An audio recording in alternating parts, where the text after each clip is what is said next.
so I have a map. This is a picture of the Chattahoochee River, that is the blue line, and the blue dots are all the places that we actually took our data points. That Emily did that. That's nice. So this is the same map, except that I have the filter called the watershed. And a watershed is basically a place where all the water from a specific area goes during storms. So during like any storm or any time rain comes or when you flush the toilet or anything, this water goes into the Proctor Creek, which eventually goes to Chattahoochee. And if you live in Georgia or Atlanta, Georgia, Chattahoochee River is where you get most of your water from. So that is the reason we chose Proctor Creek and the Chattahoochee River to actually study.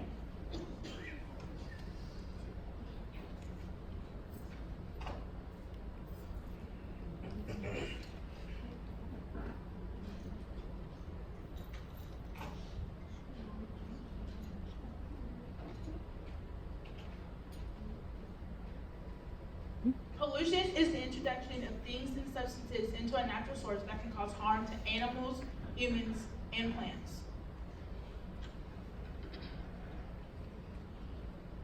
The Clean Water Act of 1972 was mandated the testing of waters for pollution after growing concern by the public for the control of water pollution. The Clean Water Act of 1972 was passed after the Cuyahoga River fire in 1969. The Cuyahoga was characterized by the Time magazine as a river that oozes rather than flows and where a person decays rather than drowns. The Cuyahoga had long been polluted before the fire because of decades of industrial waste being spewed out into the water by steel mills and factories lining the water's edge. The null hypothesis is there is no significant difference in the bacterial community in different geographical locations of the Proctor Creek and Chattahoochee River in Atlanta, Georgia. The alternative hypothesis, however, is that there is a significant difference in the bacterial communities in different geographical locations in Proctor Creek along Chattahoochee River. Here's some of the key words you'll be seeing throughout our PowerPoint. DNA fingerprint is a technique used to tell the different sequences in varying people. Microbial community is population of bacteria that coexist in special areas. Restriction enzymes and degrees of freedom will be used and explained throughout the PowerPoint. Restriction enzymes are enzymes that act like molecular scissors and cut DNA at specific sequences, as you can see in the picture. EcoR1, PST1, HIND3, and ALU1 are all the restriction enzymes we use. But what distinguishes them are that they all cut DNA at different sequences, and they all come from different bacterial species. Restriction fragment polymorphism is the technique that we use to actually cut our DNA.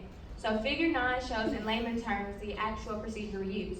So we got our DNA molecule, and we use the restriction enzymes to actually cut the DNA, and then we ran the DNA through gel electrophoresis. Figure 10 is a picture of the DNA after being ran through by gel electrophoresis.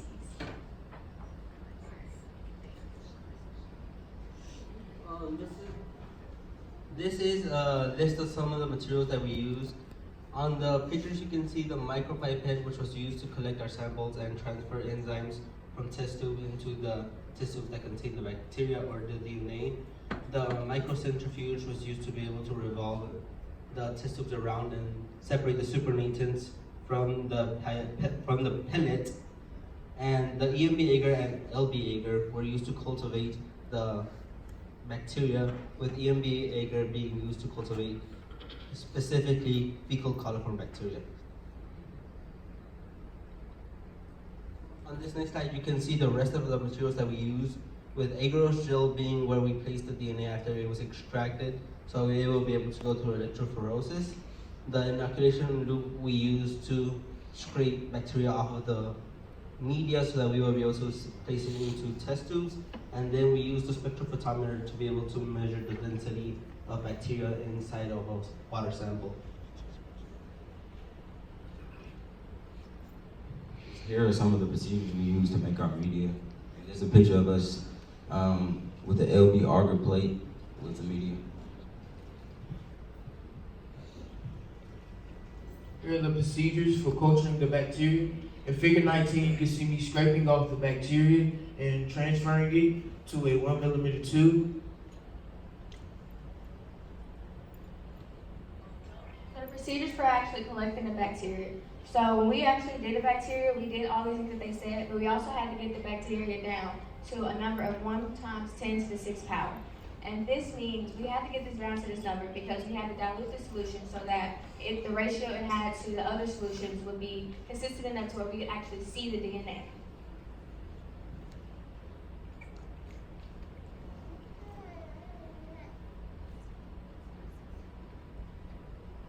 So the procedure for extracting DNA was, the specifics of the numbers are on the board, on the slide. However, a brief summary of it would be that we added enzymes to the bacteria so that we will be able to remove the cell membrane, the RNA, and the organelles, so that we will be able to centrifuge the bacteria and remove the cell debris.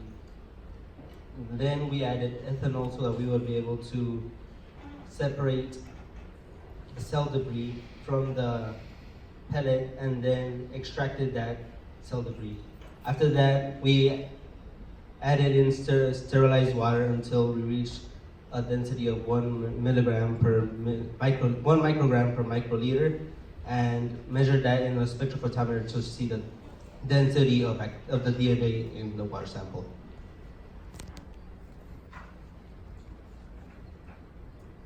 These are the procedures for the visualization of digested DNA fragments. And we started by adding restriction enzymes to our DNA in order to cut it into short readable fragments. And then we actually created our gel that will hold our DNA during DNA electrophoresis.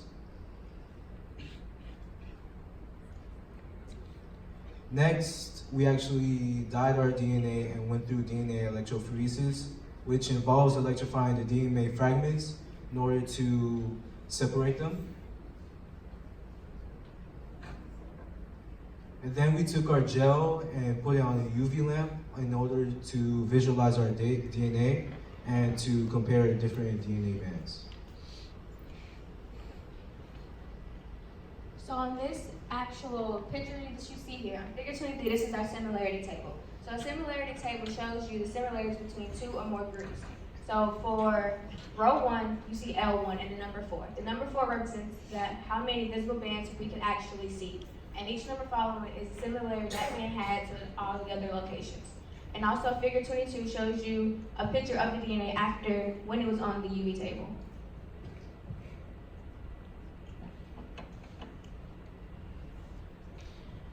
These are the degrees of similarity graphs that we had. This graph, we use the blue, that was location 1, we used that as our control group, and then we compared the rest of them, which is the red, all the different locations, location 2, 3, 4, and 5. We compared it to location 1, seeing what degree of similarity, so how many bands they had in common. And we used the same for each of our locations and made graphs for each.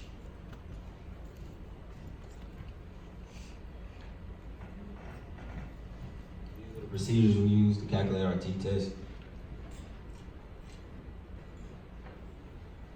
So this is actually our t-test equation. So for x1 and 2, that is the mean of sample 1 and 2. N1 and 2 is the sample size. S1 and 2 is the standard deviation, and T is our actual T value. So T is the significant difference between 2 populations.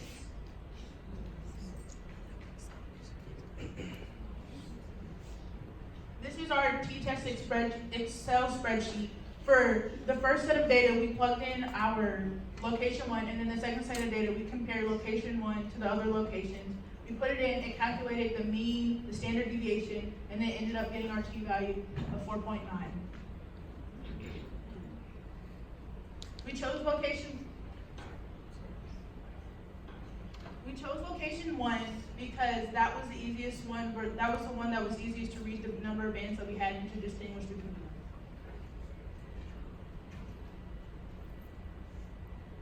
Once we found out our t-value, we then had to figure out our degrees of freedom, which was 5. We used the degrees of freedom and we put it into the t-test table of critical values. We looked and we found out what the p-value is according to the degrees of freedom, and we found out that our p-value is 2.57. And we used this information. Since our T value was more than our P value, we had to reject our null hypothesis that there's no significant difference.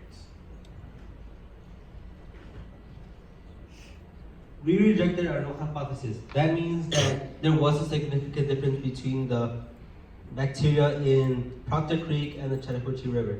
This means that the bacteria that were present were significantly different, and we analyzed this through the process of DNA fingerprint analysis, where we were able to see the visible bands and compare the bacterial communities present in each location.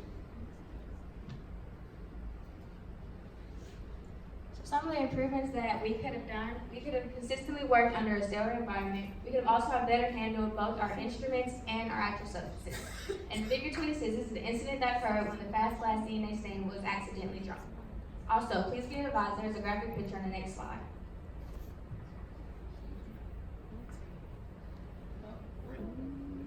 Applications. So in 2017, a New Jersey hospital saw that there were 5 cases of the flesh-eating bacteria. This is significant because in the years 2009 to 2017, this same hospital saw only 1 such case. In figure 27, this is a man who came into contact with the bacteria in New Jersey. He later had to have his arm amputated because he did not get to the hospital in time. The flesh-eating bacteria is known as Vibrio vernicensis, and it is usually found in warmer waters such as the Gulf of Mexico. However, because of climate change, which is warming the water is northern, it has now been found in Chesapeake Bay, Delaware Bay, and on Jersey Shore. Figure 28 shows an actual image of that bacteria.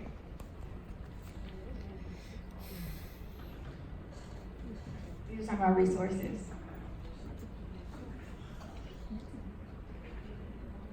At this time, we would like to give our special thanks to the late Program Director, Dr. Ruben J. Bird, the new Program Director, Dr. Marshall Troop. We'd like to thank Ms. Sally Sanders, our Program Manager, and Ms. Mary Palmer, our Administrative Assistant. I'd also like to give a special thanks to Dr. Upop for helping us through tough times, our nanobio professor. I would like to thank Dr. Marabi, our nanobio professor. We would also like to thank the physics and engineering class for helping us collect our samples. Also, we also need to thank Mr. Solomon Brown because he is our new TA, and we also want to thank Mrs. Deja Pollack for actually being there in the beginning.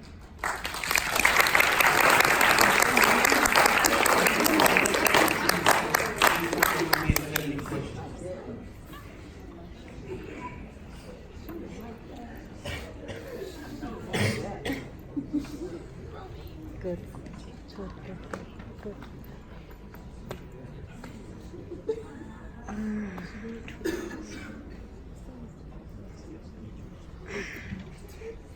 Good morning. My name is Vivian Grant, and I'm originally from Gulfport, Mississippi. According to all the news, all our beaches are closed because of this flesh-eating bacteria that you were showing on your film. Have you guys looked into that or thought about that while you were doing your research? No. Yes, ma'am. That is actually the reason we chose to do this one. Right. I don't have Step to the podium. Yes, ma'am. That is actually the reason we chose this bacteria because I am from Gulfport, Mississippi, and I knew the most about this. So, yeah. You didn't work with them.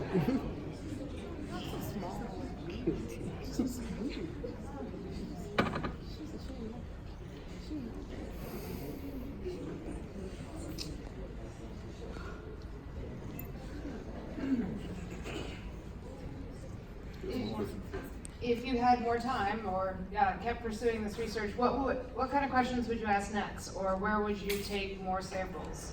What kind of samples would you compare?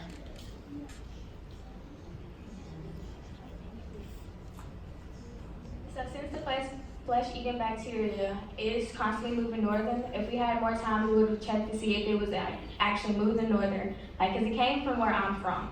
So I know that it moved northern. So if me using GIS mapping, I could have actually seen where it's been, where it's going, and where it will one day may go.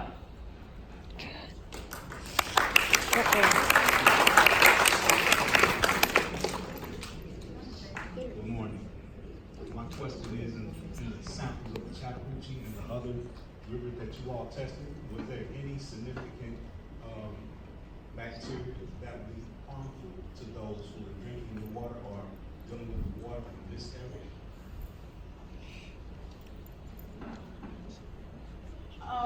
We didn't actually look into the specific bacteria. We were just looking for different similarities between the bacteria to see if they have the same sources of contamination. So honestly, if we were to repeat this, do this again and do it further, we would probably look into trying to identify the bacteria. Good. Very good. Good answer. And also, there was no E. coli. Yeah, very good. Yeah. Yeah.